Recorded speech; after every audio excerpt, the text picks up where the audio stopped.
So what have you seen since you've been in New York? A hotel room. Hotel room. Yeah. Excellent. Not much. And we went out for dinner to the Tribeca Grill last night, and we saw Times Square. We saw Times Square with all the wonderful lights and things last night, which was great. And we drove through Soho. I don't think I could live as a star.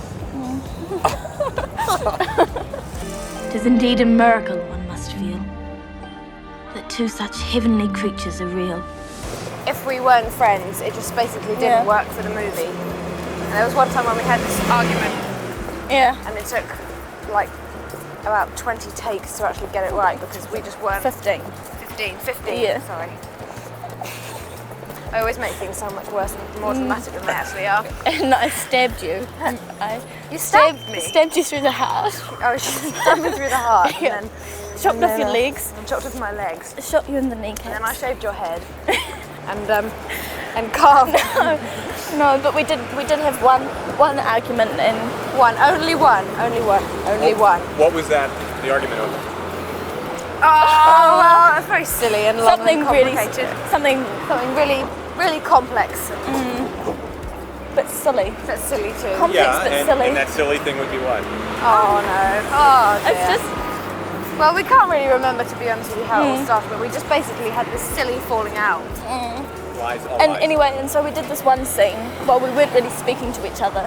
And we were both very stubborn. We were very stubborn. We wouldn't give in. And We so wouldn't give in and just say, oh, look, this is stupid. We wouldn't do it. So it was awful. we just carried on, not talking to each other.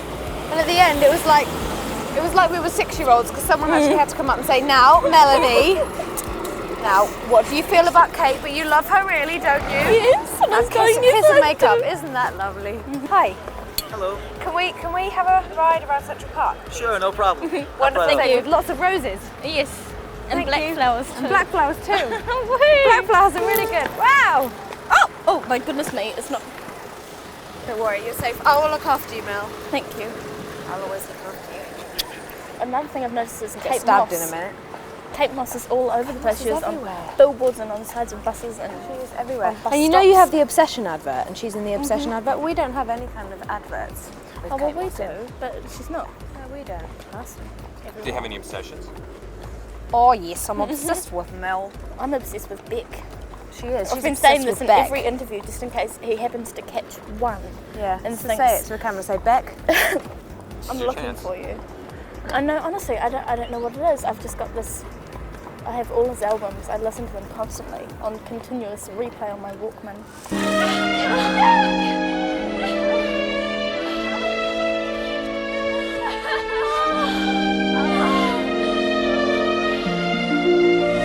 The reason why their friendship was so kind of huge and intense and full and wonderful, really, was because they were both incredibly insecure and they'd never really had total kind of security Love, in the way really. of I they think never had they- total love. What they were shown. looking for, they sort of found in each other, and they really clung to that.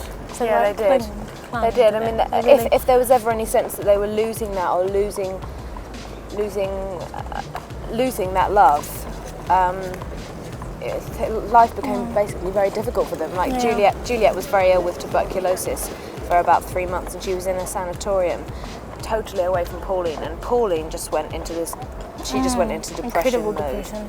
She really did, and I mean, and Juliet too. Juliet was extremely lonely, and I think they would quite have done. afraid. I think. They would have done anything they could to stay together. You know, Yeah. to keep that. Because I think it was so wonderful for them to have found that.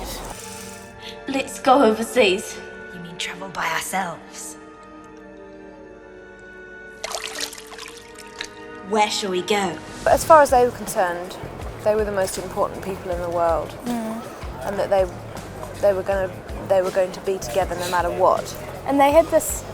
They had a real thing. They thought they'd be famous movie stars and They did. and novelists. And it's kind of a bit weird in a way that now something so horrible had to happen to make that happen for them. I mean, Yeah. they had a story made about them now. I mean, I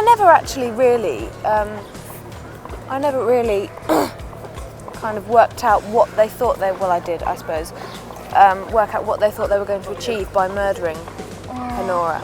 because it seemed so separate from that they wanted to be together, that they were planning all these things. They were going to go and sell this film script they'd written. They had novels. They were going to come and get published in New York and everything. And then Honora was basically being a lovely, wonderful, normal mother to Pauline and saying to her, you know, you've got to think about your schoolwork and be serious about this. Be realistic. You're not She was doing everything she could as well to keep her family together, basically. Yeah, and, she was.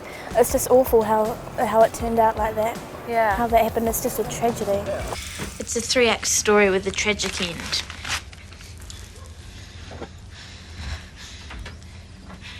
Your mother is rather a miserable woman, isn't she? Pauline became so obsessed with Juliet's family as well, with everything that they had, and you know, she thought that it was just their lifestyle was just so much huger, so much better than her own, and she just really wanted that. I mean, because you know it involved Juliet, and it was just this wonderful life that she'd never really experienced. And I think Juliet was scared that Pauline was going to kill herself out of desperation. She was, yeah. And they thought about it and thought, what else can we do?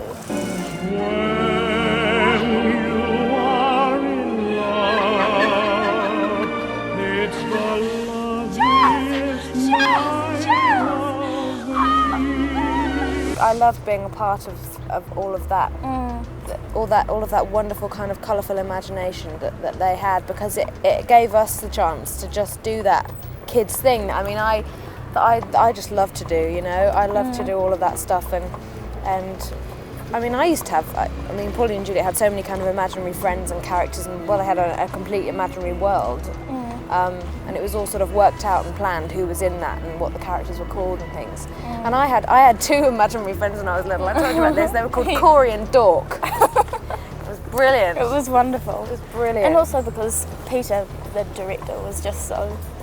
He was so good. He never made us feel like we couldn't do it. I mean, he made us feel like we could do it beyond the point that we thought we could do it, you know. He was just so encouraging and he was so there. I mean, he was there. He was right in there with us all the time. And there was never any sense that it was just Mel and I on our own or anything like that. It was, you know, Peter was with us just right the way through. It was like, he was like a guardian angel.